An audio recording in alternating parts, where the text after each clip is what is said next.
Samiha hadhil mauludah.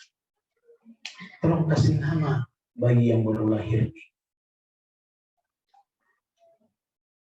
Kemudian Amirul Mukminin mengatakan, ya Zahra, sungguh aku tidak berani mendahului Rasulullah Shallallahu Alaihi Wasallam.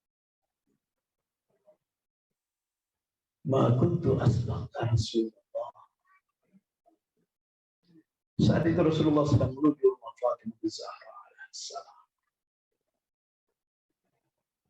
Sesampainya di rumah Fatimah Zahra alaihissalam, Rasulullah menyaksikan bayi yang begitu.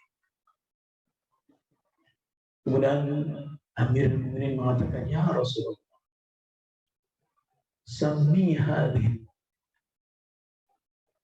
tolong kasih nama bayi yang baru lahir.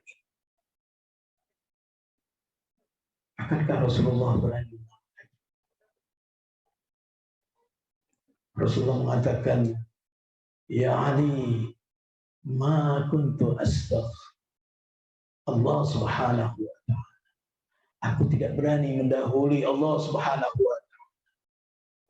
Bahwa Zainabul Kubra menjadi wadiatullah. Sayyidah Zainab pernah menjadi titipan Allah Subhanahu wa ta'ala. Sayyidah Zainab menjadi amanatullah, menjadi amanat Allah Subhanahu wa ta'ala. Sehingga Rasulullah pun mengatakan, aku tidak berani mendahului Allah untuk memberikan nama. Maka datang Jibril alaihissalam. Ya Muhammad, Tuhanmu telah mengucapkan salam, menitipkan salam. Samiha Zainab. Namailah dengan nama Zainab. Sebagian ada yang mengatakan Zainab, Zainab. Hiasan bagi ayah. Maka ikhwan dan akhwat sekalian, Sayyidah Zainab bukan sosok wanita sembarang. Wanita yang dari namanya hanya Allah yang berhak untuk memberinya. Bukan Rasulullah, bukan Fatimah Zahra, bukan Amirul Mukminin.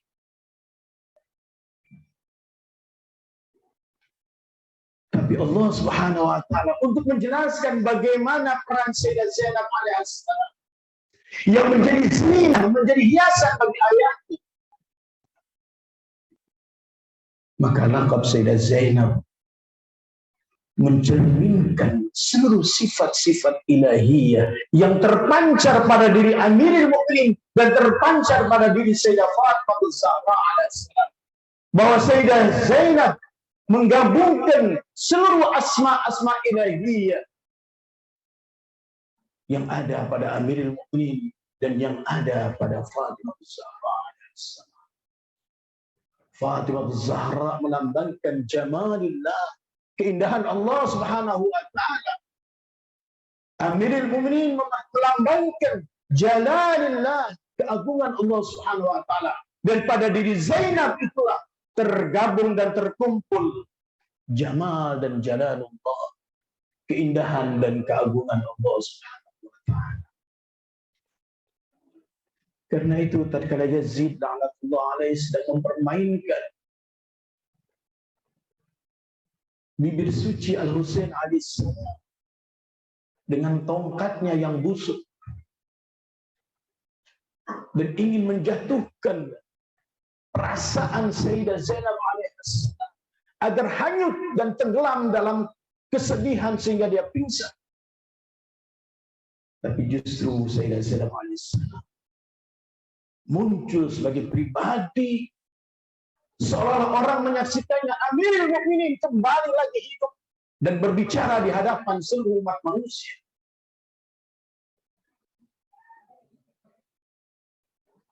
Disitulah Sayyidah Zainab mengatakan, ma ra'aitu illa jamila. Aku tidak menyaksikan melainkan keindahan. Wanita siapa yang menyaksikan kesedihan dan musibah kemudian menganggapnya sebagai suatu keindahan. Kalau bukan seorang wanita yang telah menggabungkan seluruh keindahan dan keagungan ayah dan ibunya.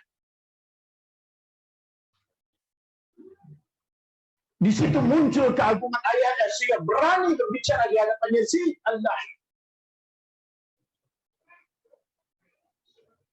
Ikhwan dan akhwat sekalian, pribadi Zainab adalah pribadi yang menyatukan seluruh kekuatan-kekuatan dimensi kesempurnaan manusia.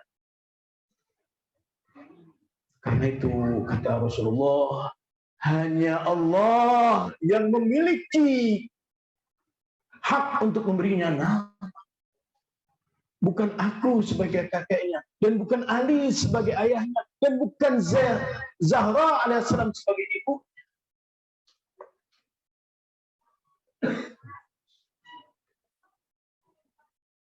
Lakab-lakab dan julukan-julukan yang diberikan kepada para nabi, kepada para rasul, kepada Rasulullah Shallallahu Alaihi Wasallam, dan kepada Immah Ahlul Bait alaihi wassalam mencerminkan sudut-sudut keagungan, sifat-sifat dan karakter yang ada pada maksum tersebut.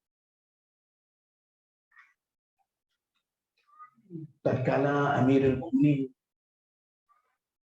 dipanggil, tatkala Rasulullah Shallallahu Alaihi Wasallam dengan Abul Qasim, itu bukan karena Rasulullah punya anak Qasim. Ada yang bertanya, kenapa Rasulullah dijuluki sebagai Abul Qasim? Bukankah karena beliau memiliki anak yang bernama Qasim? Kemudian dijawab oleh Imam, kalau itu seluruh orang Arab tahu dan mengerti. Tatkala Aba Zahra, Aba Fulana menunjukkan bahwa dia punya anak namanya Fulana. Tapi ingat, untuk Rasulullah tatkala disebut sebagai Abul Qasim, merujuk kepada siapa? Dalam riwayat Ahli Bait al-Wassalam, bahwa Amirul Mukminin berdasarkan ayat Quran sebagai jiwa Nabi. Dan Amirul Mukminin Qasimul Jannah wan Nar. Dan Amirul Mukminin terutama di hadapan Rasulullah Shallallahu Alaihi Wasallam, sebagaimana yang Amirul Mukminin katakan, innama ana abdun min abidi Muhammad. Aku ini sebagai seorang hamba dari hamba-hamba. Maka lakab ya Abul Qasim karena merujuk bahwa Amirul Mukminin Qasimul Jannah wan Nar.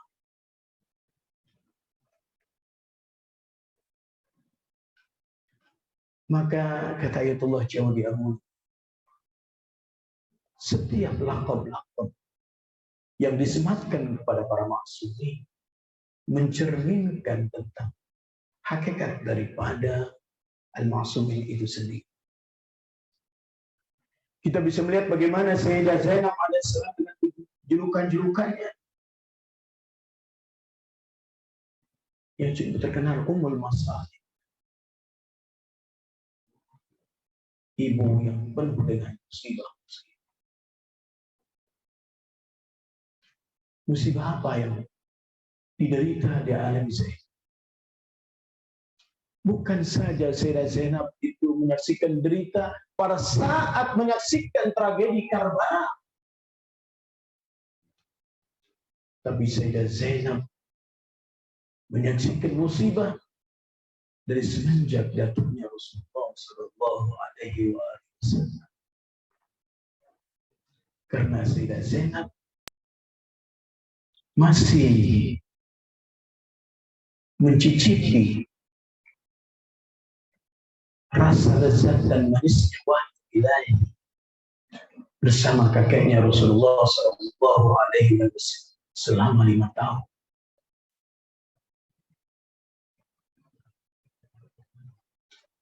Bagaimana Sayyidah Zainab menyaksikan umat yang pada saat itu menghinakan Nabi.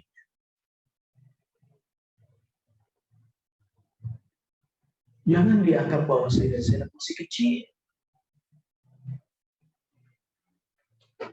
Dimensi kematangan intelektual dan kematangan spiritual tidak dipengaruhi selalunya dengan kematangan fisik.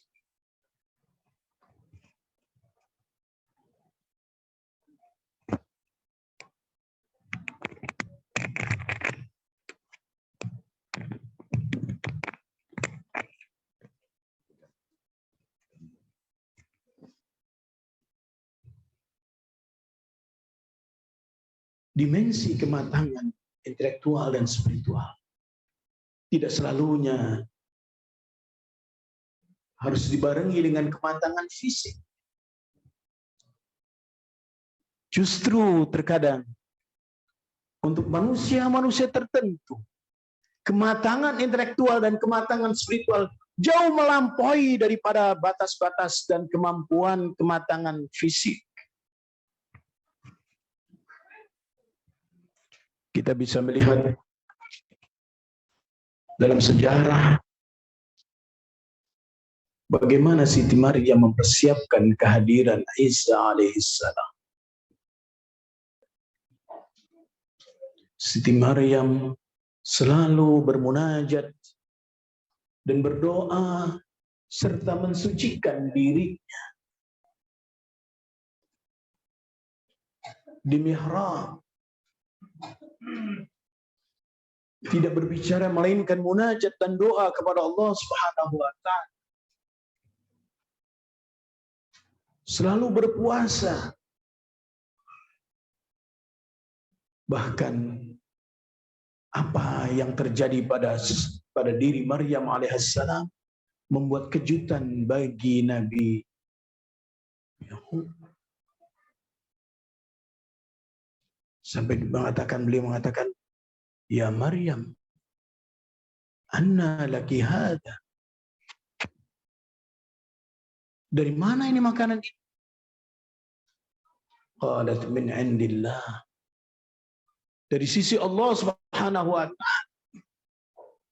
Makam indi, makam kedudukan di sisi adalah luar biasa.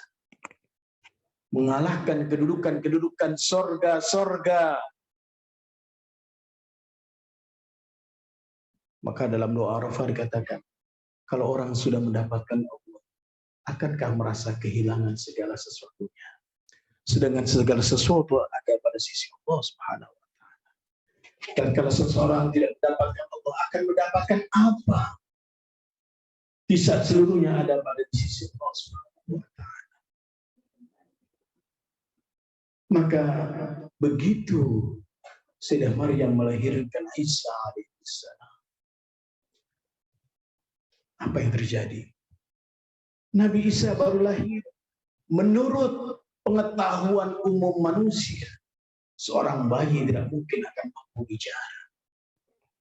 Apalagi sampai memiliki kematangan intelektual dan spiritual.